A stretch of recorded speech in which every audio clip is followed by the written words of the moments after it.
Meta ने जहां China को लेकर एक बहुत बड़ा खुलासा किया है, किस तरीके से भारत में सिखों को प्रभावित करने की कोशिश कर रहा है चाइना, कनाडा या पाकिस्तान नहीं बल्कि चाइना के ऊपर आरोप लगा है, तो वहीं दूसरी तरफ तुर्की ने क्या अमेरिका समर्थित सैनिकों पर हमला कर दिया है। जियोपॉलिटिक्स में बहुत कुछ चल रहा है, हमेशा की तरह जानने को मिलेगा बहुत कुछ। आइए जानते हैं इन खबरों को विस्तार से। दिग्गज कंपनी मेटा यानी कि फेसबुक, इसकी तरफ से एक बड़ा खुलासा किया गया है जिसमें सिख समर्थित सोशल मीडिया प्लेटफॉर्म को लेकर बड़ा खुलासा किया गया है। मेटा ने कुछ ऐसे अकाउंट्स की पहचान की है जो अपने आप को सिख समुदाय से जुड़ा हुआ बता रहे हैं। साथ ही ये अकाउंट्स भारत सरकार के प्रमुख आलोचक भी थे। मेटा ने ऐसे अकाउंट्स पर कड़ी कार्रवाई करते हुए उन्हें तुरंत बंद कर दिया है। मेटा की तरफ से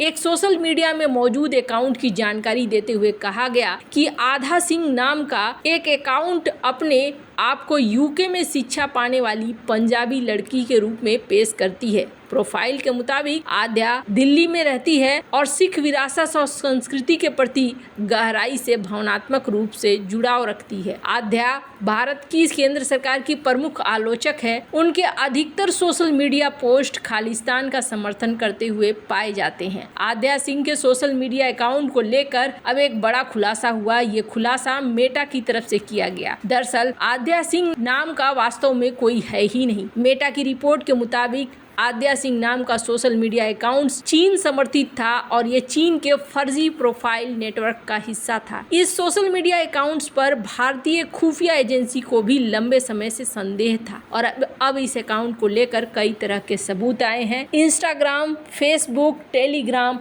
और एक्स से जुड़े कई ऐसे अकाउंट की पहचान की गई है जो कथित तौर पर सिख समुदाय को टारगेट करते हैं, जिन्होंने भारत समेत कम से कम 7 देशों में भारतीय सरकार की जमकर आलोचना की है और ये सभी अकाउंट्स चीन से जुड़े पाए गए हैं। मेटा ने करीब 60 ऐसी एजेंसी की पहचान की है और उन्हें नष्ट किया है, जिनमें ऐसे खाते शामिल हैं जिनमें भारत में होने वाले 2024 के आम चुनाव से पहले अफवाह फैलाने, भ्रमित करने वाले पोस्ट किए गए। मेटा ने कहा कि ये नेटवर्क चीन से शुरू हुआ और फिर ये Australia, Bharat, Canada, Pakistan, New Zealand, Nigeria और यूके में मौजूद सिख समुदाय को टारगेट कर रहा था। मेटा ने यह भी कहा कि ये नेटवर्क सबसे पहले भारत और तिब्बत को टारगेट कर रहा था। मेटा की तरफ से ऐसे सोशल मीडिया अकाउंट्स को हटा दिया गया है, पर बहुत सारी ऐसी चीजें अब आ चुकी हैं जो ये दिखला रही हैं कि अब युद्ध का रूप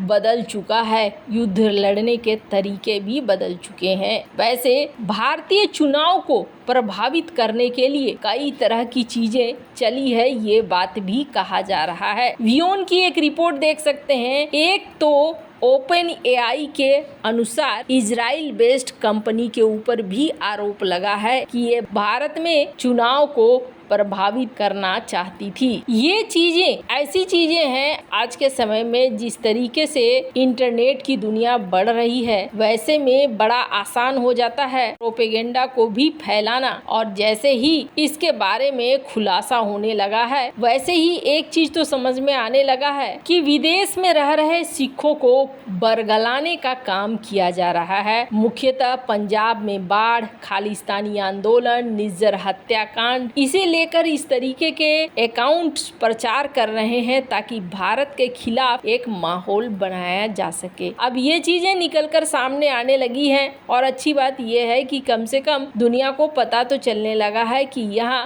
पर्दे के पीछे किस तरीके से खेल होते हैं। जहाँ एक तरफ ये सब कुछ हो रहा है तो वहीं दूसरी तरफ तुर्की ने एक बड़ा एक्शन ले लिया है और इस एक्शन के तहत तुर्की ने सीरिया में हमला किया है। लेकिन ये जो हमला है सीरिया में, ये सीरिया में हमला अमेरिका के समर्थित ग्रुप के ऊपर किया गया है। स्क्रीन पर आप देख सकते हैं एक आर्टिकल जिसमें ये कहा जा रहा है कि तुर्की ने एक एयर स्ट्राइक किया और इस एयर स्ट्राइक में कुर्दिश ग्रुप के 4 फाइटर मारे गए हैं। हालांकि तुर्की ने ये पहले भी कहा था कि अगर जरूरत पड़ी तो हम यहाँ नई मिलिट्री इंटरफेयर करेंगे। तुर्की ने ड्रोन अटैक किया है नॉर्दर्न सीरिया में तुर्की ने यहाँ पर फ्राइडे की इवनिंग को ये हमला किया। 4 यूएस बैक्ड फाइटर्स इस ड्रोन हमले में मारे गए, वहीं 11 सिविलियन भी इंजर्ड हुए हैं और जो जख्मी हुए हैं उन्हें हॉस्पिटल भेजा गया है। तुर्की की फोर्स ने इस बात की सूचना दी और ये कहा कि ये हमला हमारे ऊपर किया गया है। अब यहाँ पर कारण क्या है तो आपको बता दें, कहा जा रहा है कि यहाँ पर एम्बुलेंस के ऊपर भी हमला हुआ है। तुर्की के प्रेसिडेंट ने पहले ही कहा था, एक दिन पहले कहा था कि अगर इस इलाके में लोकल इलेक्शन होता है तो फिर हम यहाँ पर हमला करेंगे। ये जो इलाका देख रहे हैं ये पूरा इलाका कुर्द समूहों का इलाका है। यहाँ पर कुर्द समुदाय के लोग रहते हैं और ये समुदाय काफी लंबे समय से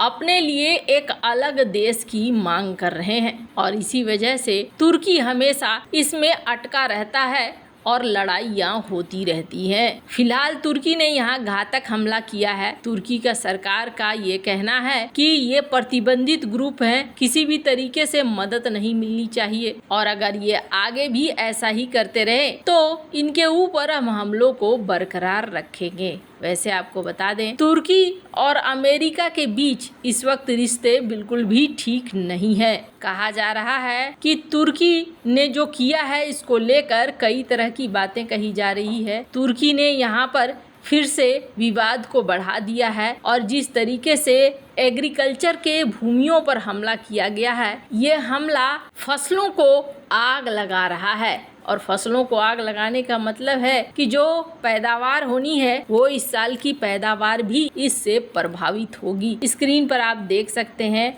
हालांकि इस हमले में ये कहा गया कि 5000 हेक्टेयर का फसल जल गया है, 18,000 ऑलिव ऑयल के पेड़ बर्बाद हो चुके हैं और इस इलाके में तुर्की की वजह से फसलों की बड़ी तबाही आई है। कुर्दिस्तान रीजन में जो ये लगातार अस्थिरता है, इस अस्थिरता का प्रभाव भी बढ़ने लगा है। अब जहाँ तक बात है अमेरिका के समर्थन का, तो अमेरिका कथित तौर पर इस ग्रुप को समर्थन करता है और अमेरिका का मानना है कि इनके लिए भी कुछ नरम रवैया अपनाना चाहिए। हालांकि तुर्की कुर्द समूहों को शांत कराकर यहाँ कॉरिडोर बनाने के चक्कर में है, पर ऐसा लगता नहीं है कि इतनी जल्दी ये सारा कुछ हो पाएगा। वैसे आपको क्या लगता है इन सब मामले में, आपकी क्या राय है, कमेंट कर जरूर बताएं। जल्द मिलते हैं अगली वीडियो में नई खबर के साथ।